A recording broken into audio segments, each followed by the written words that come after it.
빌딩의 안목을 높여주는 빌슐랭, 오늘의 건물입니다.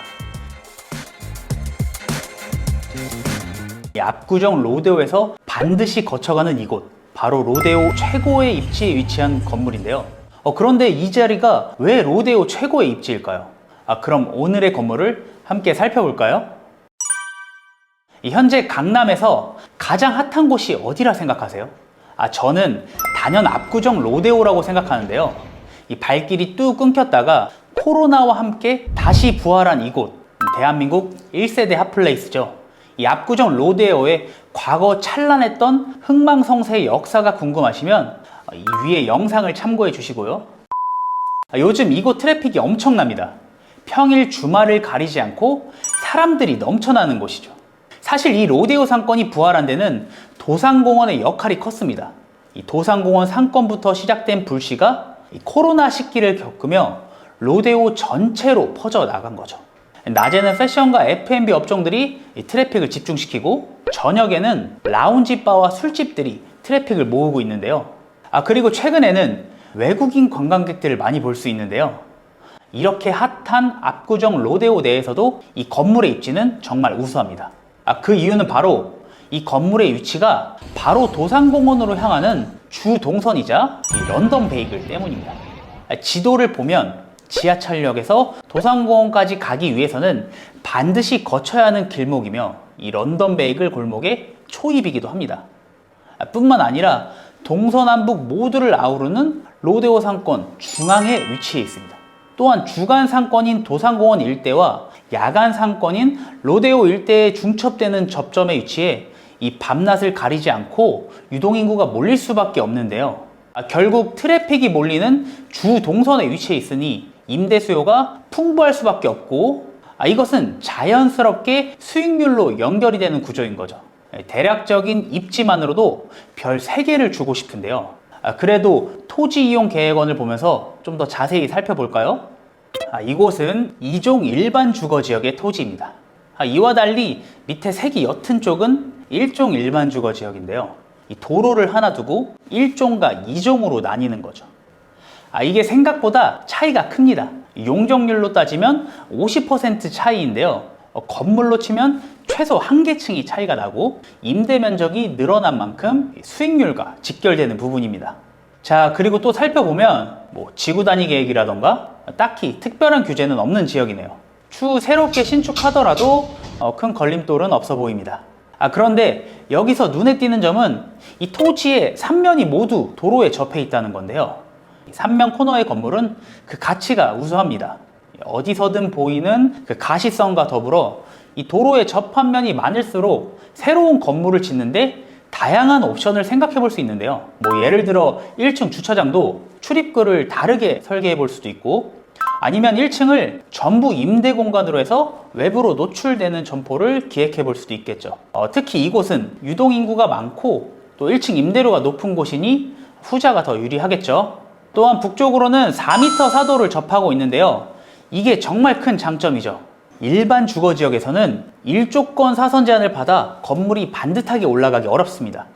그래서 건물이 사선으로 잘리거나 아니면 계단식으로 꺾여 올라간 건물들을 쉽게 볼 수 있는데요. 하지만 이렇게 북도로를 접한 경우에는 그 제한을 덜 받게 됩니다.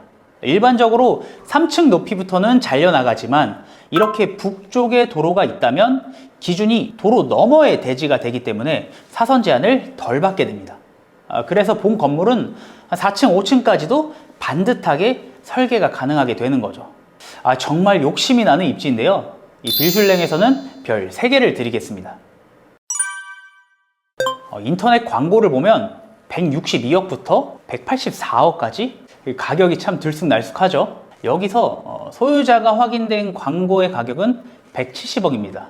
그래서 170억을 기준으로 분석해 보겠습니다. 본 건물은 대지 면적 81평, 연면적 231평, 지하 1층부터 지상 5층 규모의 근생 건물입니다. 이 대지 면적 81평 기준으로 매매가 170억이면 평당 가격은 약 2.1억 원입니다. 그럼 과연 이 가격이 합리적인지 한번 볼까요? 우리가 늘 사용하는 답안지가 있죠. 우리 구독자분들은 이제 아시죠? 바로 실거래가입니다. 이 지도를 보시면 이 주변으로 최근 거래된 사례들이 많아 비교하기가 참 수월한데요. 이 얼어붙어 있던 23년 상반기와는 달리 이 하반기에는 특히 연말에 거래가 많이 됐습니다. 아무래도 3월부터 시작될 미국 테이퍼링의 기조가 금리 인하의 기대로 이어지면서 이 빌딩 시장에도 좋은 영향으로 다가온 것 같습니다. 이 동일 라인의 건물이 평당 2억 2천에서 2억 8천에 거래된 걸 볼 수 있습니다. 이 라인은 지금 최고의 주가를 올리고 있는 런던 베이글, 그리고 위글위글 등이 있는 도산공원의 메인 스트릿 중 하나입니다. 프로메라스라는 카페가 있는 이 건물 역시 평당 2억 2천, 총 거래가 170억에 거래가 되었으며 같은 2종 일반 주거지역의 건물입니다. 그리고 그 앞으로 1종 일반 주거지역임에도 불구하고 현재 스투시 서울이 있는 2층짜리 건물은 평당 2억 8천, 총 거래가 340억에 거래가 되었는데요. 역시 1종 일반 주거지역 내에서도 최고가를 갱신했네요. 이쪽 라인으로 보면 이 본 건물의 가격이 나쁘지 않아 보이는데요. 그럼 다른 쪽도 한번 살펴볼까요? 자, 오른편을 보니 2억 미만의 거래 건수들이 보이는데요. 1억 초반에 거래된 건물을 보면 우선 전부 같은 2종 일반 주거지역입니다. 1억 2,400만 원, 총 97억의 건물은 자로형 토지에 지어진 건물로 그 가시성이 떨어지고, 다음 1억 2,800만 원, 총액 128억의 건물은 도로 안쪽으로 들어가 있어 접근성이 떨어지고 트래픽이 적은 곳에 위치해 있습니다. 이 동일한 상권이라고 하더라도 입지에 따라 그 가치가 달라지는 거죠. 그 외에 그래도 메인 도로에 있는 건물 두 건은 2억에 근접해서 거래가 되었네요. 그럼 도산공원 라인도 한번 살펴볼까요? 사실 이 도산공원을 마주한 라인은 일종임에도 불구하고 이미 평당 2억을 돌파한 지 꽤 되었습니다.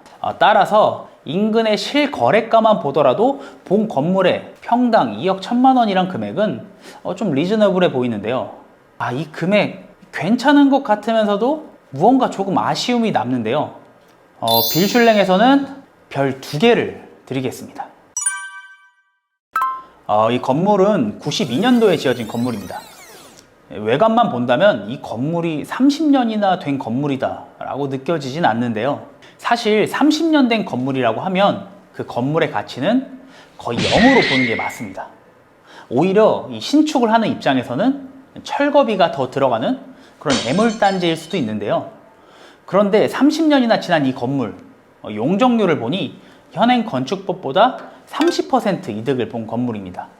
이 30%면 거의 한 층에 가까운 용적률이니까 무시할 수 있는 수치는 아닙니다. 사실 이렇게 용적률을 더 받은 건물의 경우는 그 시대적 배경이 있습니다. 이 건물이 지어지는 시기까지만 하더라도 종세분화가 되기 이전이거든요. 당시에는 일반 주거지역이면 최대 300%까지도 가능했던 시기입니다. 그래서 현행보다 높은 용적률을 적용받으며 지어질 수 있었던 거죠. 물론 최근에 지어진 건물들과 비교하면 부족한 게 많은 게 사실입니다. 하지만 이 건설 경기가 좋지 않은 지금 그래도 온전한 건물이 있고 또 리모델링을 할 수 있는 그 가능성까지도 감안해 보겠습니다. 30년이 된 건물이지만 그래도 용적률에서는 이득을 얻었기 때문에 이 빌슐랭에서는 별 1개 반을 드리겠습니다. 사실 이 투자자 입장에서 그 유효한 수익률을 구하는 건 어려운 일입니다.